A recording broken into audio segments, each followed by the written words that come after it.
시네마 한국사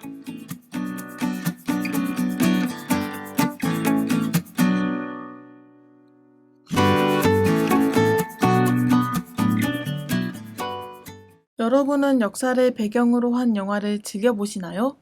영화는 실제 역사를 바탕으로 하더라도 상상으로 대부분의 장면을 꾸며 나가기 마련인데요. 안녕하세요. 시네마 한국사의 아나운서 방서아입니다. 시네마 한국사에서는 역사 영화가 다루는 사건에 대해 설명하고 만약 실제 역사와 다르게 표현된 부분이 있다면 이에 대해 소개하는 프로그램입니다. 오늘 시네마 한국사의 주제는 덕혜옹주입니다. 그럼 다 함께 오늘의 시네마 한국사에 입장해볼까요? 영화 덕혜옹주는 조선의 마지막 옹주였던 덕혜옹주의 불행한 삶을 담은 팩션 영화입니다. 영화 속의 덕혜옹주는 자신이 원하지 않은 유학, 결혼 등의 사건들을 겪으며 정신적으로 피폐해져 갔습니다.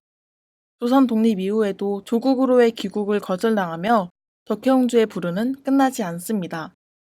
영화 속 덕혜옹주는 조선의 독립을 위해 끊임없이 노력했습니다.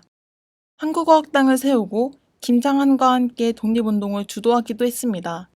또한 기모노를 입는 것도 거부하며 일제에 저항하는 모습으로 나타났습니다. 이는 실제로는 일제 앞에서 무력한 모습을 보였던 덕혜옹주와는 매우 다른 모습입니다. 덕혜옹주는 일본 남학신인 게다와 일본 옷 위에 입는 짧은 겉옷인 하워리를 입고 일본인 수학교에 다녔다고 하네요. 또한 덕혜옹주가 독립운동에 참여 혹은 지원했다는 기록은 전해지지 않고 있습니다. 즉, 영화에서 덕혜옹주가 강제징용된 조선인들 앞에서 빼앗긴 들에도 봄은 옵니다 라고 연설했던 장면 역시 허구입니다. 영화에서의 덕혜옹주는 자신의 딸인 정혜를 데리고 조선으로 귀국하고자 하지만 실패한 이후 조현병 증세가 나타났습니다. 조선을 되돌아갈 수 없다는 절망감이 정신적인 문제로까지 이어진 것이죠. 그러나 이 부분도 실제 덕혜옹주와는 다른 부분이 있다고 하네요. 실제로 덕혜옹주는 생모인 양귀인이 타계한 지 1년 뒤인 18세부터 조현병을 앓고 있었습니다. 결혼하기 이전부터 이미 조현병 증세와 몽유병이 있었던 것이죠. 영화에서는 덕혜옹주의 심리적인 좌절을 극대화하기 위한 하나의 장치로 변형되어 사용하였습니다. 마지막으로 영화의 덕혜옹주는 영친왕과 함께 상해로 망명을 계획했습니다. 그러나 실제의 영친왕은 오히려 일본에 순응한 인물이지 저항한 인물이 아니라고 합니다. 영친왕은 일본에서 국빈 대접을 받으며 고위직까지 올라간 인물로 고종의 7번째 아들이라고 합니다.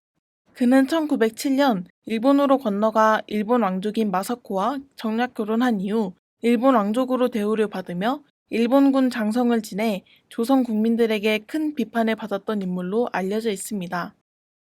영화 제작진은 의친왕 만명작전에서 모티브를 얻어 재구성했다고 밝혔습니다.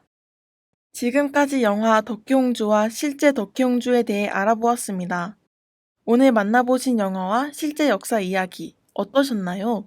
그럼 시네마 한국사는 다음 이 시간에 더 재밌고 유익한 내용으로 찾아뵙겠습니다. 시네마 한국사 지금까지 제작 진행의 방서아 아나운서, 기술의 이서연 엔지니어였습니다.